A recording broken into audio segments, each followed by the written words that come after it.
자유민주주의라는 공동의 가치를 바탕으로 성장과 발전을 거듭해온 한미동맹 관계. 한미동맹이 이제 글로벌 포괄적 전략 동맹으로 나아가고 있습니다. 지역은 물론 전 세계 평화와 안정을 위하여 한미 동맹 발전 계속되어야 합니다. 한미 정상회담 개최 이후 굳건한 안보 동맹을 기반으로 협력의 지평을 확대해가는 한미 동맹을 들여다보겠습니다.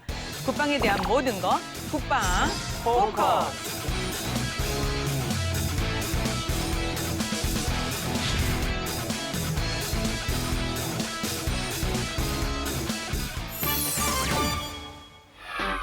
한미 정상회담 이후 글로벌 포괄적 전략 동맹으로 한미 동맹을 발전시키기 위해서 우리 군의 노력 계속되어 왔습니다.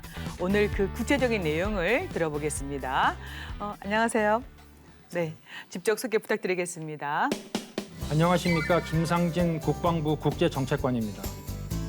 네, 안녕하세요. 아산정책연구원에서 아세안, 한아세안 관계 등을 연구하고 있는 이재현입니다. 네, 안녕하세요. 강원대학교 정치외교학과 교수 정구연입니다. 네, 지난 5월 초 한미 정상회담에서 양국은 글로벌 포괄적 전략 동맹으로 발전해 가고 있다는 점에서 이제 인식을 같이 했습니다.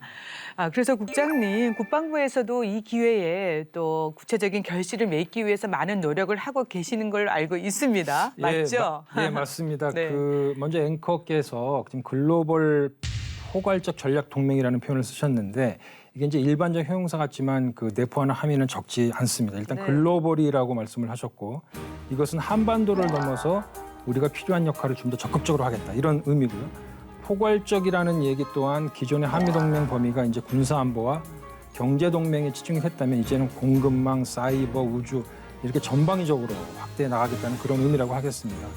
내용 면에서 보시면 아시겠지만은 일단은 그 북한의 핵 능력이 지금 계속 고도화되고 있기 때문에 이 연합훈련을 저희가 좀 더 적극적으로 정상화하는 방안을 이 군사당국과 협의를 하고 있고 네. 또 미국의 확장 억제 실행력을 강화하는 문제에 대해서도 지금 본격적인 협의가 진행이 되고 있습니다. 또 협의 채널 측면을 보시더라도 지난 6월 달에 다 보도가 됐습니다마는 그 싱가포르에서 개최된 그 샹그릴라 대화 때 양국 국방장관 회담이 열렸고 네. 또 7월 말에 또 장관께서 미국을 방문하셔서 오스틴 장관과 또 재회를 했고 또 이어서 8월 달에 히드 국방 당국 간 차관급 협의체가 또 개최되고요. 네. 또 가을에 또 SCM 장관급 협의체가 개최가 될 예정이고 이렇게 숨가쁘게 지금 협의가 계속 진행되고 있다고 보시면 되겠습니다. 네.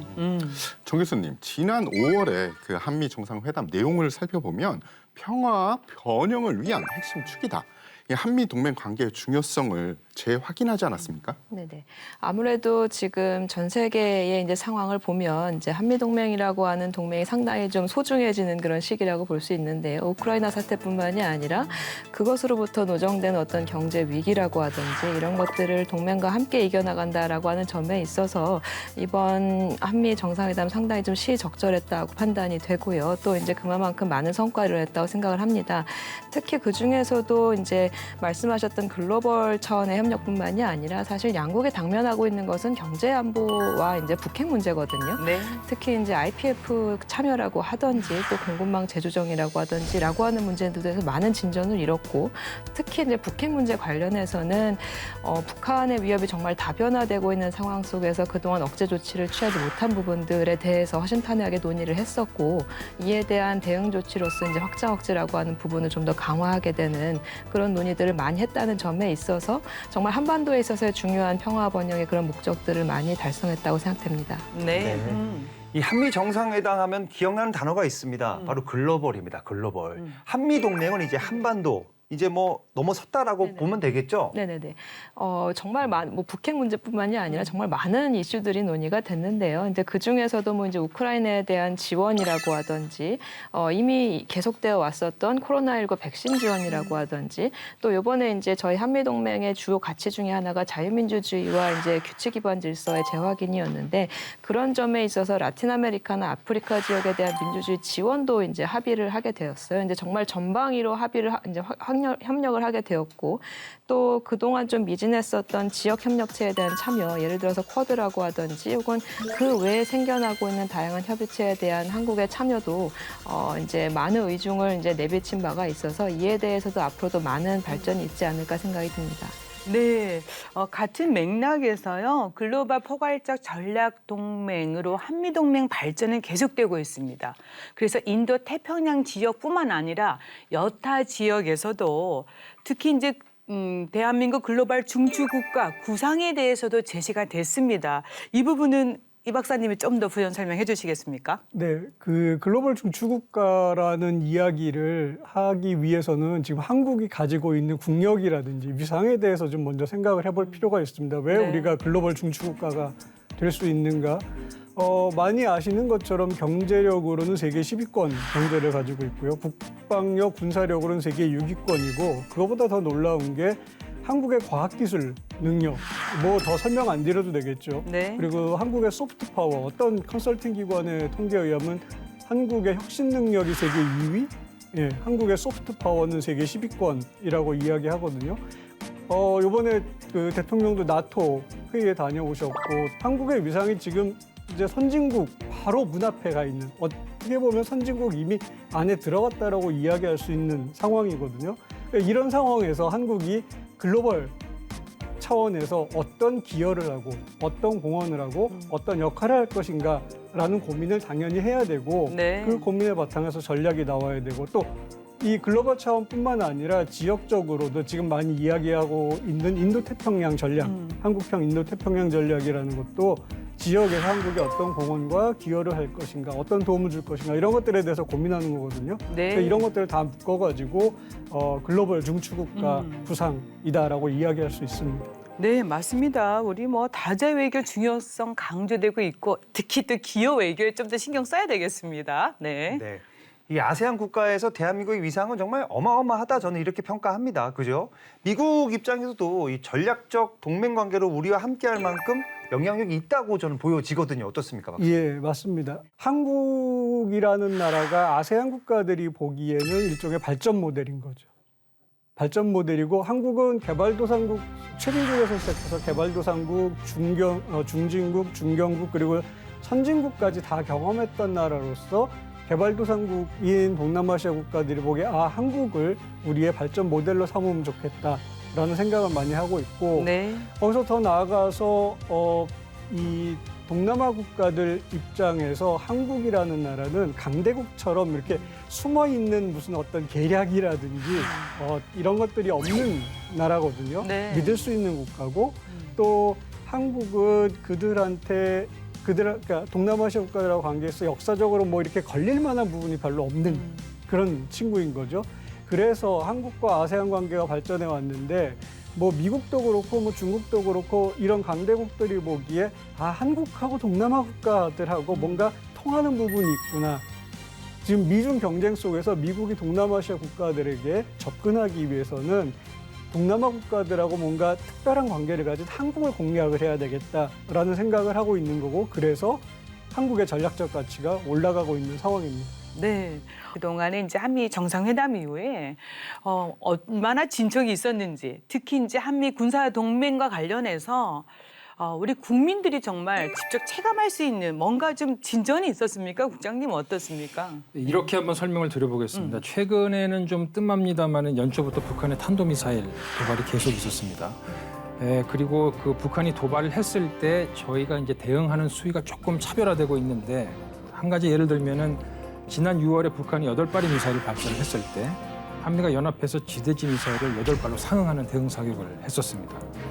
그리고 그 7월 달에는 한미가 최초로 F-35 전투기를 포함해서 다수의 전투기가 인근에서 연합 부행 훈련을 실시해서 북한한테 강력한 경고 메시지를 발신하기도 했고요. 이러한 일련의 그 행동들을 보면은 북한이 도발을 하면 할수록 그 한미 동맹 차원의 대응은 더 강력해질 것이다라는 이런 메시지를 북한한테 전달하는 효과가 있다라고 보시면 되겠습니다. 예, 확장 억제 전략 협의체 재가동, 억제 강화 얘기도 관심이 많이 가는데요. 정 교수님, 이것이 과연 무엇을 의미하고 우리 입장에서는 중점을 어디에다 두어야 하는지 말씀 좀 부탁드립니다. 네, 앞서 정책관님께서 말씀을 하셨지만 연초부터 북한의 도발이 상당히 다수 이루어졌었거든요. 또 이제 단순히 빈도뿐만이 아니라 여러 유형의 이제 미사일과 이제 탄도체들이 이제 발사가 되었기 때문에 그런 거에 대해서 지난 정권 동안 좀 미진했던 대응들을 정상화시키는 과정이다라고 생각하시면 될 것 같습니다.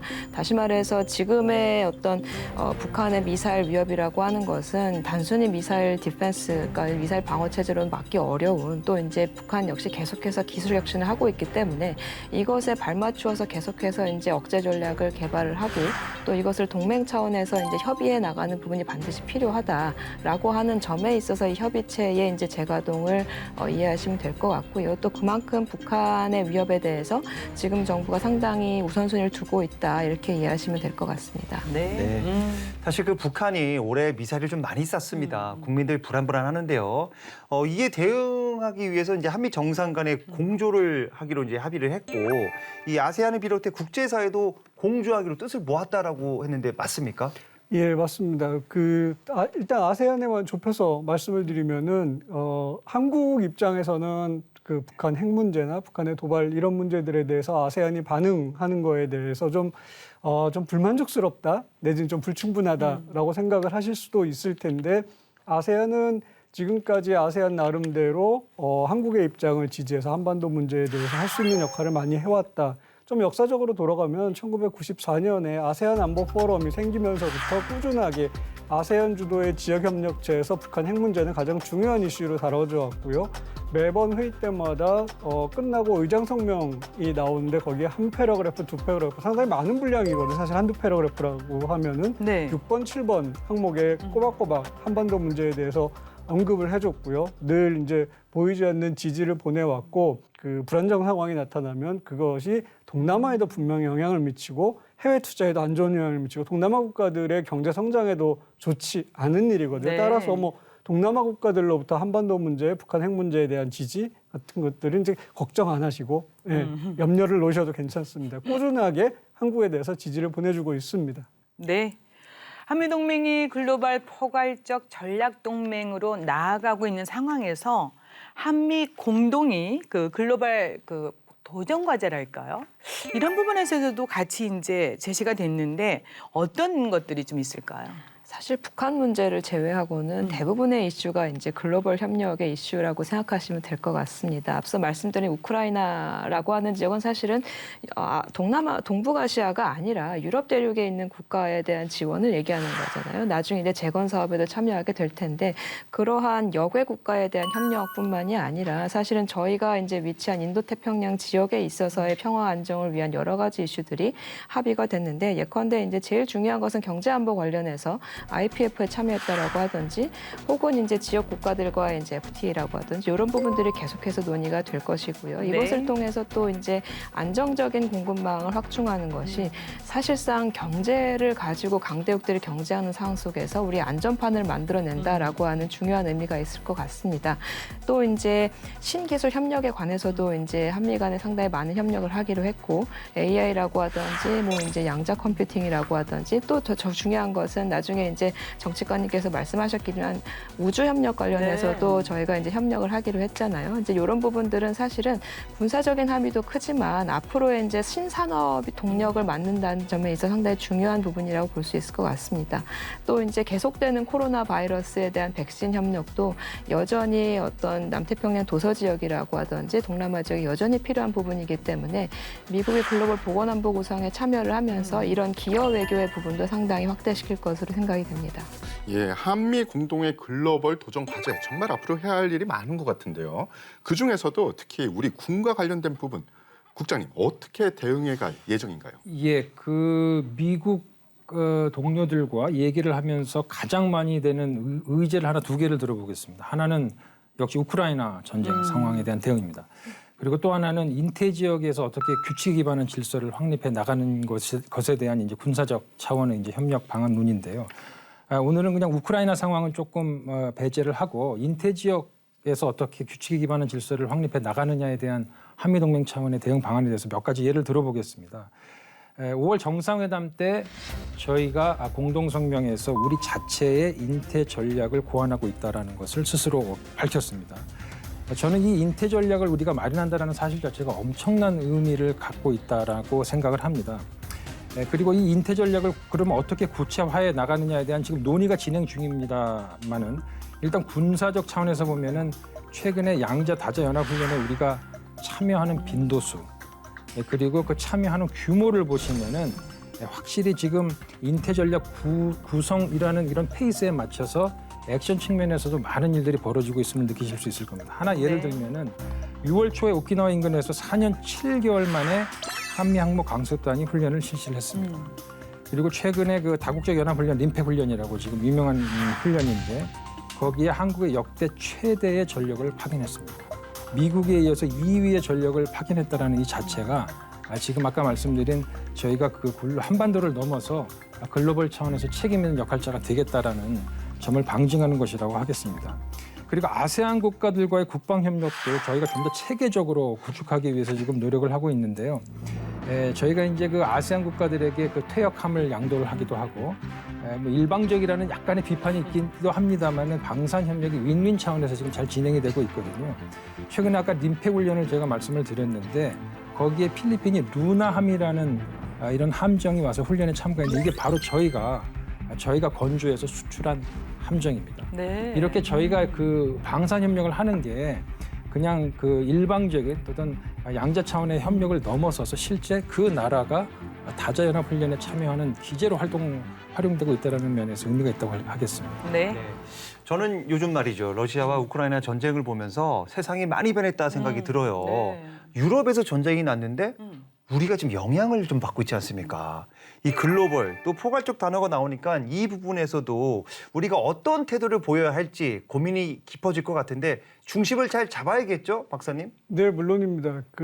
조금 전에 정책관님이 우크라이나 전쟁은 좀 빼놓고 말씀을 하셔가지고 거기다 조금 이제 보태서 말씀을 드리면은 기억나는 게 2014년에도 러시아가 우크라이나의 크림반도를 침공을 한 적이 있었는데 그때 생각해 보면은 저 강 건너 불처럼 구경을 한 상황이 있었거든요. 저 뭐 안보 외교 정책을 바라보는 저도 사실은 그랬었고요. 근데 지금 2022년에 지금 상황에서 또 이런 똑같은 전쟁이 벌어지는데 처음에는 2022년에 무슨 전쟁이야라고 이야기했는데 이게 장기화되면서 많은 문제들을 가지고 오고 있습니다.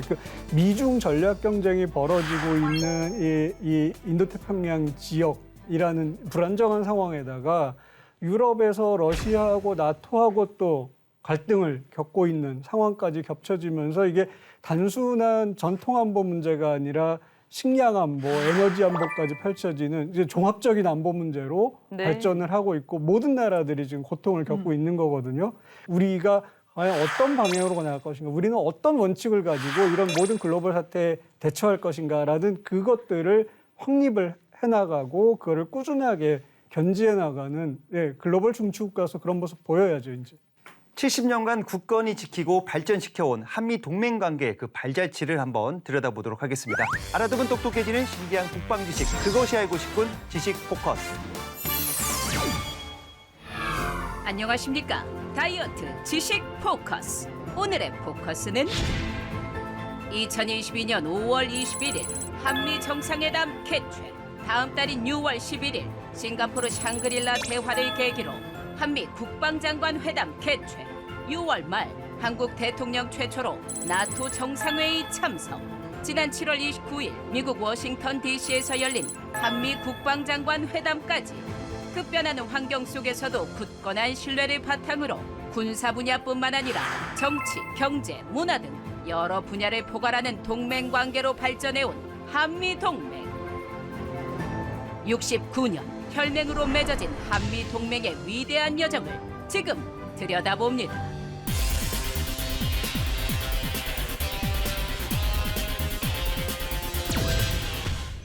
동맹, 조약에 의해서 상호 원조의 의무를 약속하는 국가 간의 결합을 의미하는데요.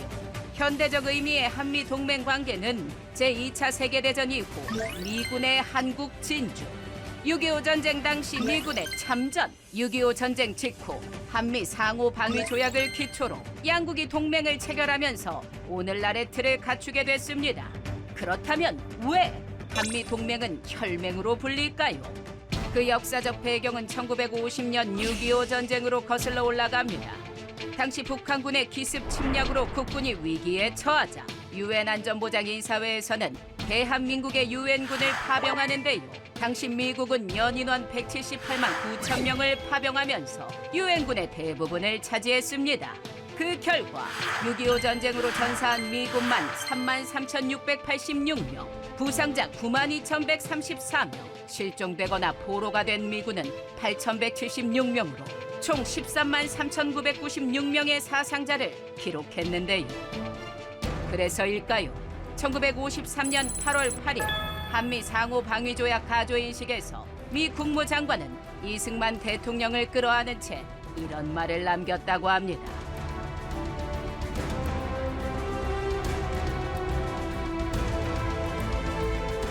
실제로 6.25 전쟁 중 양국의 수많은 청년들이 혈투 속에서 목숨을 잃었습니다. 그렇기에 한미동맹은 대한민국의 자유와 평화를 수호하기 위해 목숨 바쳐 싸웠던 한미 양국 장병들의 희생과 헌신, 전우회의 기반을 둔 혈맹으로 불리게 됐는데요. 이렇게 혈맹으로 맺어진 양국은 1953년 10월 1일 워싱턴 DC에서 한미 상호 방위 조약을 체결. 이듬해인 1954년 11월 18일 한미 상호 방위 조약이 발효되면서 외부의 무력 공격을 공동으로 방위하고 한국 내 미군을 주둔시키면서 지금의 공식적인 군사동맹 관계가 수립됐습니다. 하지만 한미 상호 방위 조약 체결 후 20년이 지나도록 한국 방위에 대해 협의하고 합의하는 상설기구가 사실상 없었는데요. 1968년 1월 미 해군 정보 수집함 푸에블로호 납북 사건을 계기로 양국은 매년 한미 안보 협의 회의를 개최하기로 협의. 1978년 11월 8일 드디어 연합 방위 체제의 실질적인 운영 주체인 한미연합사령부가 창설됐습니다. 이후 국방부는 정책을 더욱 효과적으로 수행하기 위해 각국 정책 협의 및 공조 기구들을 통해 한미 연합 방위 체제를 더욱 강화해 나갔는데요. 이러한 노력 끝에 한미 관계는 미국의 일방적 지원에서 상호 호혜적 협력 관계로 발전했습니다. 1964년 미국의 요청으로 베트남 전쟁에 참전한 것을 시작으로 1990년대부터는 걸프 전쟁, 아프가니스탄 전쟁, 이라크 전쟁 등에 파병하여 미군과 함께 다국적군을 구성하고 연합작전을 수행했는데요. 나아가 유엔 평화유지군의 일원으로 활동하며 도움을 받던 나라에서 도움을 주는 나라로 성장했습니다. 미국은 한미 동맹에 따라 우리나라가 어려웠던 시절 경제 원조와 M16 소총 국산화, 병기창 시설 등을 제공하며 군사 지원 역시 아끼지 않았는데요. 한국 정부는 이러한 미국의 지원에 힘입어 70년대부터는 합격포와 단거리 지대지 미사일 등을 자체 생산하는 데 성공. 2000년대부터는 K2 전차, FA-50 전투기, 천궁 등 세계 정상급 무기를 독자적으로 생산하며 무기 수입국에서 무기 수출국으로 K방산 시대를 열었습니다. 그 결과 대한민국은 현재 국방력 세계 6위, 경제 규모 세계 10위, 세계 7번째 우주 강국으로 도약했는데요. 지난 69년 굳건한 안보를 바탕으로 한반도 전쟁 억제와 평화 유지에 크게 기여해온 한미 동맹. 앞으로도 한미 양국이 글로벌 파트너로서 공동의 안보 위협에 대처하고 자유, 인권과 같은 보편적 가치를 토대로 한반도를 넘어 전 세계의 평화와 안보, 번영에 기여하는 글로벌 포괄적 전략 동맹으로 발전해 나가길 응원합니다. 더불어 70여 년 동안 양국의 관계를 유지하기 위해 남모르게 부단히 노력했던 수많은 사람들의 피, 땀, 눈물, 그분들의 고귀한 희생과 헌신이야말로 한미동맹을 굳건하게 유지할 수 있었던 궁극적인 힘이자 이유임을 기억해야 할 것입니다. 지난 6월 말 나토 정상회담을 계기로 4년 9개월 만에 한미일 정상회담이 개최가 됐고요. 또 이종섭 국방장관님께서는 이제 샹그리라 대화를 계기로 2년 7개월 만에 한미일 국방장관 회담에도 참석을 했습니다. 이처럼 많은 변화가 있습니다. 게다가 이제 한미일 안보 협력 강화 진전을 보이고 있다. 이렇게 말하고 싶은데 국장님 괜찮겠습니까? 평가 좀 해주세요. 예, 저희 국방부 입장에서는 아까도 말씀드렸듯이 북한의 핵미사일이 상당히 고도화된 상황에서 한미일 안보 협력을 전반적으로 강화한다라는 그런 기조는 우리 국익에 부합하는 것이 분명히 맞습니다. 그런데 한미일 3국 안보 협력과 한미일 3국 간 군사 훈련은 조금 구분해서 볼 필요가 있겠습니다. 네. 아까 우리 교수님께서 말씀하신 한미일 정상회담이 나토에서 열렸고 또 2년 7개월 만에 이제 이종석 국방장관님께서 싱가포르에서 3국 국방장관 회담을 아주 성황리에 잘 성공적으로 개최를 했습니다. 이렇게 고위 인사 간의 교류가 이루어진다는 것, 그리고 이런 교류를 통해서 정보를 좀 더 내밀하게 교환한다는 것, 그리고 이런 여러한 다양한 안보 위협에 대한 3국 간의 그 정보가 이루어지고 있다는 것 자체가 갖는 함의가 엄청난 것입니다, 사실은. 그런데 아까 말씀드린 3국 간 군사훈련 추진 문제는 조금 다른 각도에서 한번 제가 접근을 해보겠습니다. 이미 그 기존의 3국 간에는 탄도미사일 경보훈련이 분기별로 개최가 되고 있고요. 또 림팩훈련 아까 말씀드렸지만은 그 계기에 한미일 3국 간 탄도미사일 탐지 추적 훈련도 개최해오고 있습니다. 이런 훈련은 앞으로도 계속될 것이고 그냥 훈련 자체가 아니고 그 훈련 자체가 갖는 의미를 메시지로 또 억제 효과를 내도록 저희가 노력할 예정입니다. 예. 그렇지만은 일각에서 얘기하는 한미일 3국 간의 본격적인 군사훈련을 어느 수위로, 어느 시점에, 어느 규모로 할 것인가 문제는 조금 더 신중할 필요가 있다고 하겠습니다. 그것은 한일 간의 지금 양자 문제가 여전히 미결 상태로 남아 있고요. 또 북한의 도발이 계속될 가능성이 매우 높습니다. 그래서 그 도발 추이를 보아가면서 저희가 검토를 할 예정입니다. 그래서 결론적으로 그 한미일 간 본격적인 군사 연합 훈련은 단계적 그리고 점진적으로 저희가 검토를 해 나갈 것이라는 말씀을 드리겠습니다. 네, 이렇게 샹그릴라 대화로 불리는 제19차 아시아 안보 회의가 주목을 받고 있습니다. 자, 그러면 이 박사님, 아시아 안보 회의 좀 조금 더 소개해 주시겠습니까? 네, 그 샹그릴라 대화라고 흔히 말씀하신 것처럼 불리는데 이름부터 좀 설명을 드릴게요. 왜 샹그릴라 대화라고 불리는가? 이 회의가 열리는 장소 때문에 그렇습니다. 네. 싱가포르에 있는 샹그릴라 호텔에서 열리기 때문에 샹그릴라 대화라고 불리고 싱가포르 정부의 적극적인 협조를 받아서 열리는 대화인데 우리가 흔히 알고 있는 것처럼 이 아태 지역 혹은 인태 지역에서 국방이나 안보 관련된 다자 협의체가 정부 간에 열리는 것은 크게 두 가지가 있습니다. 아세안 안보 포럼, ARF라고 불리는 게 있고 또 다른 하나는 그 확대 아세안 국방장관 회의라고 부르는 그 큰 두 가지가 있고요. 그다음에 몇 개의 트랙 1.5라고 불리는 그러니까 정부와 민간 부분이 같이 참여하는 회의들이 있습니다. 그중에 가장 유명한 게 샹그릴라 대화고요. 네. 또 물론 한국에서 개최하는 것도 있습니다. 서울 안보 대화라는 1.5 트랙 대화도 있고요. 지역의 중요한 국가들의 국방부, 특히 국방장관들이 샹그릴라 대화에 참여를 하고 미중 경쟁이 격화되면서 이 샹그릴라 대화에서 미국 측과 중국 측이 서로 설전을 주고받는 일들도 자주 일어나고 그래서 상당히 많은 관심을 끌고 있습니다. 그래서 네. 이 샹그릴라 대화를 통해서 지역 국가들의 중요한 이제 안보나 국방 관련된 입장들이 나오고 충돌들이 나오고 그런 것들이 이제 하나의 관전 포인트가 되는 거죠. 네. 샹그릴라 대화를 계기로 한미 국방장관 회담이 성공적으로 개최가 됐다고 들었는데요. 김 국장님, 그 회담 중에 아주 밀도 있는 대화가 오고 갔다고 하는데 소개 좀 시켜주십시오. 갑자기 더 궁금해져.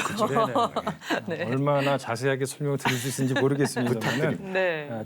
개략적인 말씀을 드리면 이 양국 국방장관이 처음 만났습니다. 이 만났다라는 것 자체가 의미가 있습니다. 짧은 시간이었지만은 제가 보기에는 두 분 간의 케미가 잘 형성되었고요. 그 케미가 이어져서 7월 말에 무려 50여일 만에 또다시 국방장관이 한미 국방장관 회담이 개최되었습니다. 이게 다 연결선상에 있다고 보시면 되겠고요. 샹그릴라 대화 때는 주로 5월 달에 있었던 한미 정상회담 후속 조치에 대한 논의에 집중을 했었습니다. 그중에 한 필러가 바로 아까 말씀드린 연합 연습을 어떤 범위로, 어떤 규모로, 어떻게 복원시켜 나갈지에 대한 협의가 주를 이뤘고요. 두 번째는 저희의 관심 사항이기도 합니다만은 아까 다른 분도 말씀하신 그 미국이 제공하는 확장 억제의 그런 집행력, 실행력을 어떻게 신뢰감 있게 높여 나가느냐에 대한 아주 구체적인 논의가 있었습니다. 그리고 그런 논의가 7월 27일 날 정전기념일 계기에 장관님이 방미를 하셨을 때 2차 회의를 통해서 조금 더 진전되는 그런 협의가 있었다고 보시면 되겠습니다. 네. 그리고 이종섭 장관님께서 본회의에서 연설을 했다고 들었습니다. 특히 이제 장관님께서 이제 글로벌 중추 국가로서 우리가 어떤 필요한 역할을 수행할 수 있다. 이런 점을 강조했다고 해요. 궁금하시죠, 또? 네. 아무래도 국장님께서 조금 더 부연 설명해 주셔야 되겠습니다. 예. 어떤 내용을 말씀하셨는지요? 이 샹그릴라 대화를 준비를 하면서 많은 또 우여곡절이 있었던 게 사실이고요. 장관님이 이제 첫 번째로 다자 무대 데뷔하는 계기였습니다. 그래서 저희가 아주 밀도 있는 준비를 했었고 사실 이게 뒷이야기이긴 합니다만은 실제 발언하신 그 연설문의 거의 2배의 내용으로 준비를 많이 했었는데 거기가 이제 그 워낙 그 청중이 다양하고 또 엄청난 국방장관 분들이 20여 분 넘게 오는 그런 자리이기도 하고 좀 민감한 자리이기도 해서 조금은 일반화된 내용으로 각색이 됐다라는 점을 그냥 참고로 말씀을 드리겠습니다. 그럼에도 불구하고 장관님께서 많은 생각을 하셔서 포인트를 잘 집으셔서 저희의 이제 대외정책 기조에 대해서 말씀을 하셨는데요. 거기에 가보니까 많은 분들이 한국의 그 대외정책 기조가 어떻게 전개될 것인가에 대한 관심이 매우 컸었습니다. 그리고 또 거기가 아세안 지역에서 열리는 회의이기 때문에 아세안 참석자들이 한국이 도대체 아세안 정책의 구체성이 뭔지에 대해서도 많은 질문을 했습니다. 그래서 그런 질문이 있을 것에 착안을 해서 장관님께서 아까 말씀드린 그 글로벌 중추국가로 우리가 지향함에 있어서 아세안이 핵심적인 지역이 될 수 있다라는 그런 포문을 일단 여셨고요. 그 아세안 국가의 협력이 더 이상의 이제 레토릭에 머물지 않을 것이다. 그리고 아세안이 원하는 그런 소요를 저희가 적극적으로 다가가서 발굴해서 맞춤형의 안보 협력을 앞으로 본격적으로 전개해 나가겠다고 해서 큰 호응을 받았습니다. 그리고 이 남중국해 문제가 그 샹그릴라 대화 때도 좀 민감하게 논의가 됐는데 장관님께서 이 남중국해 문제에 대해서는 이 해당 국가들, 아세안 국가들이 지금 영토 분쟁에 지금 관여돼 있는 그런 국가들의 해양 안보 역량을 우리가 본격적으로 강화를 해서 필요한 역할을 해 나가겠다라는 그런 분명한 입장도 밝혔습니다. 그리고 많은 분들이 이 부분에 어텐션을 안 갖고 계십니다만은 장관님께서 이런 표현을 하셨습니다. 유럽을 포함한 다수 역외 국가와 전략적 협력을 하겠다라고 얘기를 했습니다. 그러니까 인태 전략을 얘기하는데 왜 갑자기 뜬금없이 역외 국가와 협력을 하겠냐라는 이제 발언에 많은 분들이 궁금해하셨는데 작년에 영국의 그 항모 강습단이 저희 나라에 왔을 때 많은 논란이 있었습니다. 과연 유럽의 그런 밀리터리 프레센스가 이런 인태 지역에서 높아지는 게 우리의 전략적으로 맞냐 틀리냐를 갖고 많은 논란이 있었는데 거기에 착안을 해서 가치를 공유하는 국가들이 우리와 함께 인태 지역에서 같은 곳을 지향한다라고 하면 이것은 우리의 전략적 이익에 부합할 것이다라는 저희는 신념을 갖게 됐고요. 네. 그거에 착안을 해서 인태 전략을 고안해 나가는 과정에서 유럽을 포함한 여개 국가와도 전략적으로 적극적으로 협력하겠다는 메시지를 발신해서 유럽 국가들로부터 많은 또 호응을 받기도 했습니다. 제가 좀 조사를 해보니까 객석에서 무려 질문을 9개나 우리 이종섭 장관이 받았다고 들었습니다. 관심이 굉장히 뜨거운 거 이 정도면 한류 스타급입니다. 그죠? 주로 어떤 질문을 받았고 답변은 어떻게 하셨는지 궁금합니다. 한 13-14개 질문 중 9개에서 10개가 이종석 장관님한테 집중이 돼서 장관님이 조금 당황하셨던 것도 사실입니다. 이게 정리가 안 되니까. 그런데 대충 어떤 얘기가 관심을 보였냐면은 첫 번째가 아까도 말씀드린 우리 신정부의 대외정책 기조에 대해서 관심이 매우 높았습니다. 네. 그리고 두 번째는 북한의 핵 미사일 능력에 대한 언론 보도가 자꾸 일어나니까 여기에 대한 한국이 실효적인 대안이 있느냐라는 것을 국방장관에게 직접 묻기도 하셨고요. 또 어떤 분들은 이제는 전술핵을 배치해야 할 단계가 아니냐. 우리의 핵 독트린의 근본적인 변화가 필요하다라는 다소 도발적인 얘기도 있었고요. 그리고 그 5월 정상회담 때 한국 자체의 인태 전략을 마련하겠다라고 하는 얘기에 많은 분들이 궁금해하셨습니다. 이게 역대 최초입니다. 그래서 그 인태 전략의 내용이 무엇이냐, 지향점이 무엇이냐, 미국의 인태 전략과는 어떻게 다른 것이냐, 중국은 어떻게 다뤄 나갈 것이냐라는 거의 질문이 쇄도를 했었습니다. 이 북한 핵 문제에 대해서는 이렇게 말씀을 하셨습니다. 더 이상 북한의 비핵화 의지를 이렇게 북한의 의도에 따라서 기댈 것이 아니라 우리가 주도적으로 비핵화를 위한 노력을 주도해 나가는 것이 필요하다, 이런 말씀을 하셨습니다. 그러면서 조금 시간이 걸리더라도 북한이 핵을 보유함으로써 얻는 혜택보다 발생하는 비용이 훨씬 크다는 점을 분명히 인식할 수 있도록 여기 계신 국방장관님 그리고 학계에 계신 분들 모두가 합심을 해서 노력을 해 나가야 된다는 점을, 되게 일반론적인 얘기입니다만은 아주 방향성이 뚜렷한 얘기라고 할 수가 있겠습니다. 예. 그리고 인태 전략에 대해서는 사실 지금도 검토가 진행 중이기 때문에 네. 뭐 구체적으로 말씀은 안 하셨습니다만은 아까 말씀드린 그 규칙에 기반한 국제 질서를 형성하는 과정에서 한국이 기여를 하겠다라는 부분을 분명히 말씀을 하셨고, 네. 또 그 아세안 국가들이 관심을 갖고 있는 항행의 자유 보장 이런 문제들에 대해서도 국제 규범이 충실히 준수될 수 있도록 우리가 필요한 역할을 더욱 해나가겠다, 이런 얘기에 대해서 또 많은 호응을 받았었습니다. 네. 그래서요, 아세안 지역의 영내 국가들에게 글로벌 포괄적 전략 동맹은 어떻게 또 이해가 될 수 있을지, 또 그런 거를 실현할 때 그 지역을 대상으로는 어떻게 구현해야 될지 이 박사님 좀 네. 말씀해 주세요. 예.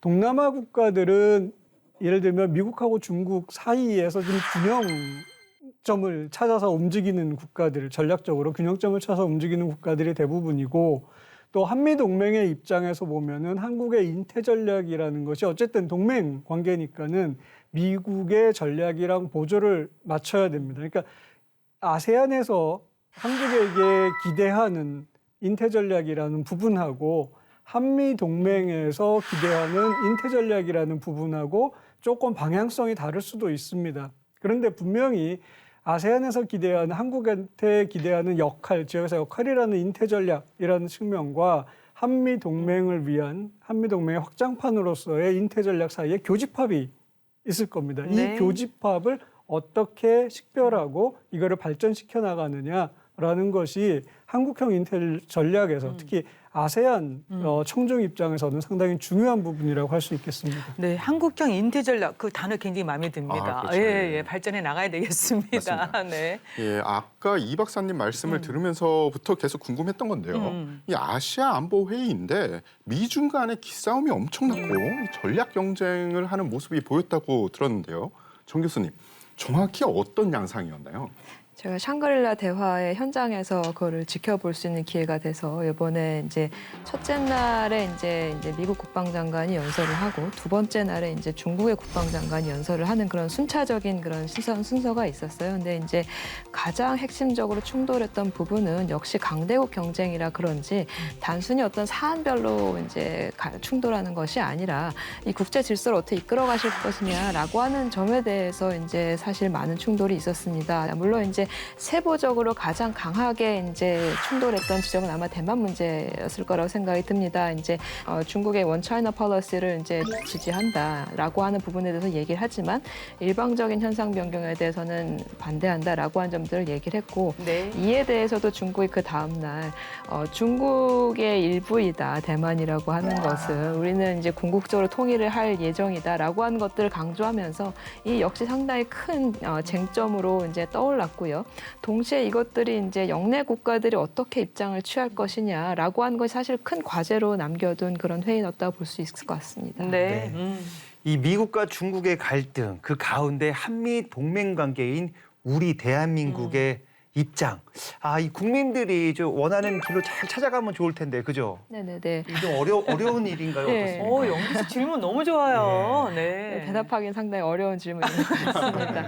그러니까 이제 미중 경쟁이라고 하는 것이 단순히 군사적인 영역뿐만이 아니라 앞서 많이 논의되었던 경제라고 하든지 이제 질서라고 하는 측면으로 확장되었기 때문에 사실은 영내 국가 입장에서는 상당히 많은 이제 선택의 압력을 받는 것도 사실입니다. 근데 이제 지금 현 정부의 입장은 그런 미중 간의 갈등에 대해서 선택의 압박을 받을 필요는 없다. 이제 앞서 많은 분들이 말씀하셨지만 우리는 미중 간의 선택이라기보다는 우리의 가치, 말씀드렸던 자유민주주의나 규칙 기반 질서에 대한 그것을 중심에 놓고 대외 정책을 만들어 가다 보면은 당연히 우리와 함께 할 수 있는 뜻을 같이 할 수 있는 국가들의 연합이 생기는 거고 같이 할 수 있는 파트너들이 생기는 것이고 그것이 우리의 국가 이익에 도움이 된다라고 하는 점들을 말하고 있기 때문에 굳이 우리가 이제 어떤 양극화라고 하는 거에 기여한다 혹은 촉발한다기보다는 우리의 가치의 중심을 두고 대외 정책을 만들어 나가는 부분이 지금 가장 중요한 게 아닌가 생각이 듭니다. 네.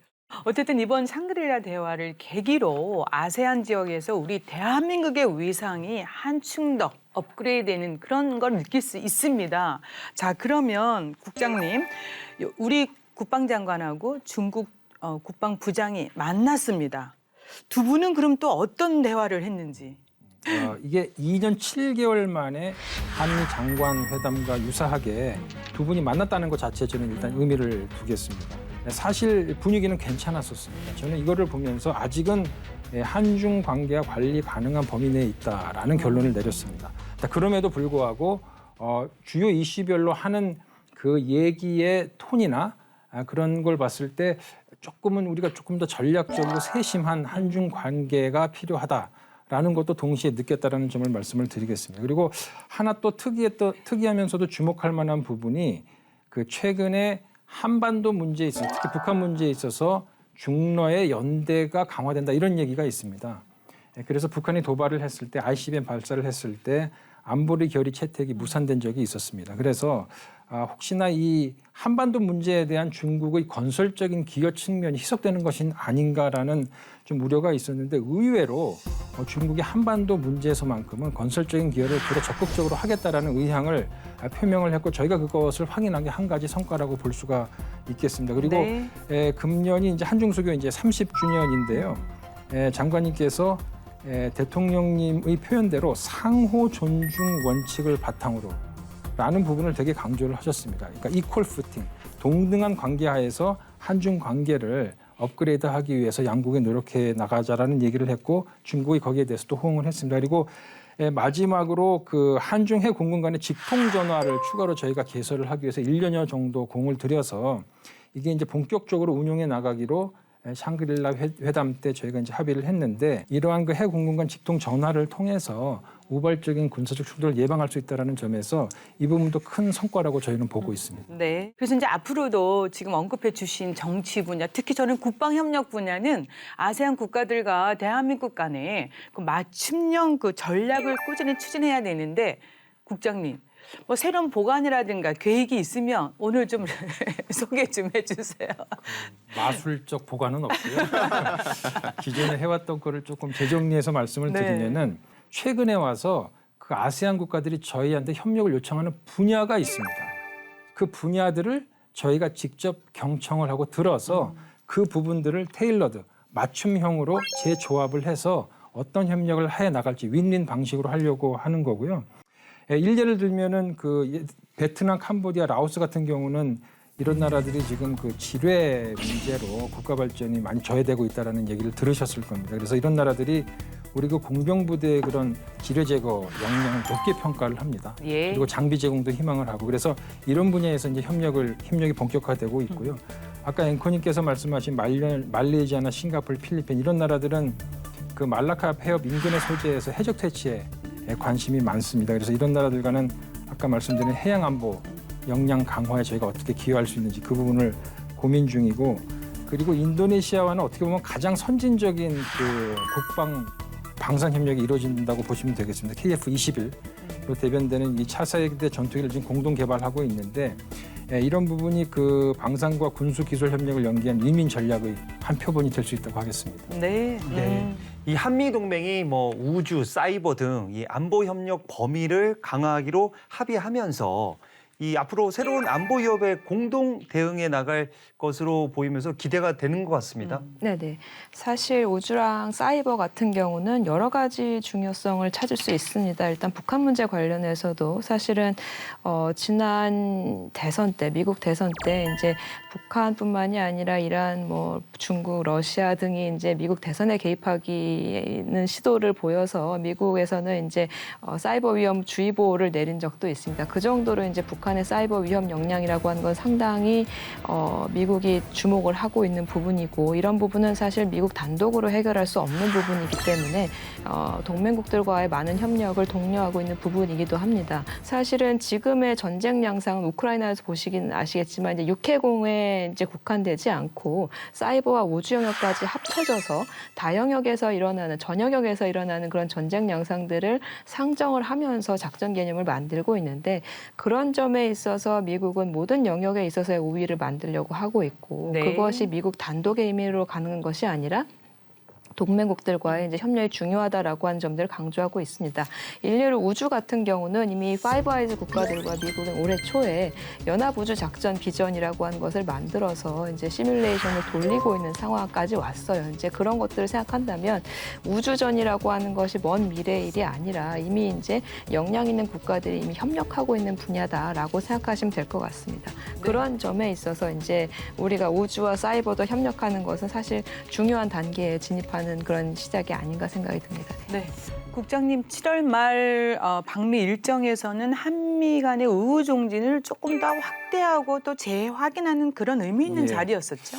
아주 그 감동적이고 의미 있는 방문이었습니다. 당초 예정이 없었던 장관님의 방미 일정이 갑자기 생겨난 것인데요. 네. 대통령님께서 이번에 그 워싱턴에서 1년 만에 완공하게 된 그 추모의 벽, 그 준공식에 장관이 직접 참석을 해서 유가족들을 격려 위로하고 또 참전 용사들이 생존해 계신 분들을 직접 만나서 손을 잡아주고 모든 계기에 참석을 해서 연설을 하고 우리 정부의 진정성 있는 그런 감사를 표명하라는 지침이 있으셨습니다. 그래서 네. 가셔서 주로 그 행사 위주로 많은 일정을 소화하셨고요. 그래도 먼 길을 가셨기 때문에 오스틴 장관과도 한 1시간여 밀도 있는 회담을 가졌습니다. 그래서 지난 샹그릴라 대화에 있었던 그 한미 정상회담 후속 쪽지를 조금 더 진전시켰던 성과도 있었고요. 또 본인이 이제 정책을 입안하는 데 도움이 되는 그런 방미가 되었다고 생각을 합니다. 네. 자, 이렇게 이제 우리가 글로벌 포괄적 전략 동맹, 이 한미 동맹 발전해 나가고 있는데 어떻게 하면 더 좋을지에 대해서 전문가분들께 당부 말씀 또 그리고 앞으로 이렇게 하겠습니다라는 다짐 말씀도 듣겠습니다. 네, 우선 이 박사님. 예.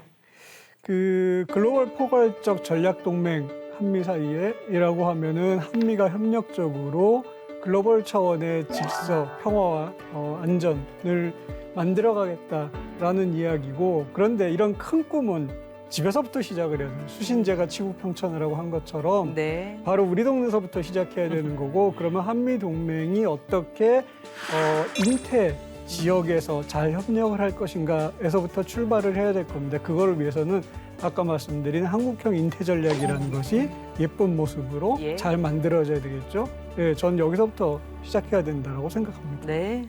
네, 사실 한미 동맹이 포괄적 전략 동맹으로 이제 격상되었다라고 하는 것은 그만큼 많은 부분에 있어서 이익이 맞닿아 있다라고 하는 것을 공유하고 있다라고 하는 것을 이제 생각할 수 있는데요. 근데 사실 더 중요한 것은 사실 한미 양국을 둘러싼 불확실성이 지금 너무 큽니다. 사실 몇 년 전, 작년만 하더라도 우크라이나 사태가 일어날 거라고 아무도 예측을 못했고요. 또 경기가 이제 서플라이 체인이 이제 완전히 이제 와해되면서 이런 상황에 경제 상황이 올 거라고 아무도 예측을 못한 것처럼 국제 상황이 불확실성이 상당히 높기 때문에 이런 것들을 어떻게 전략적으로 잘 소통할 것이냐, 적시에 이런 것들에 대해서 이해를 공유하고 그런 것들을 공유해 나가는, 대안을 공유해 나가는 채널들을 항상 열어두는 것이 저는 제일 중요하다고 생각합니다.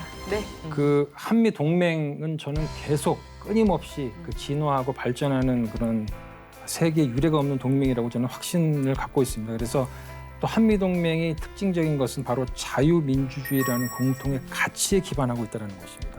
영혼이 같기 때문에 네. 영혼이 같기 때문에 계속 진화하고 발전할 수밖에 없고요. 그래서 아까 우리 이 박사님이 말씀하신 뭐 인태 전략을 포함해서 그 협력 범위가 점점 더 확장되어질 것이라고 확신을 하고요.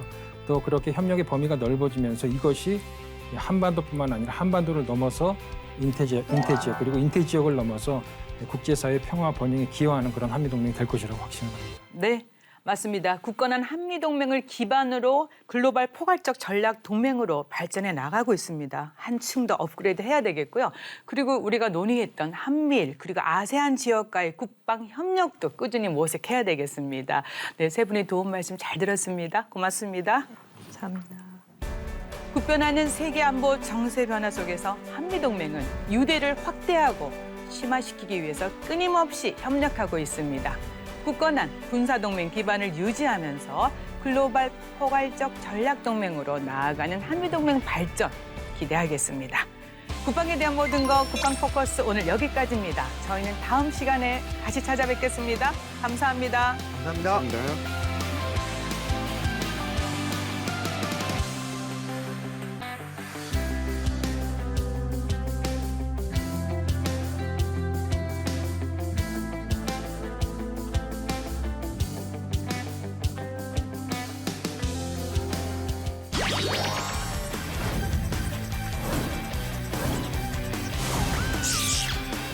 야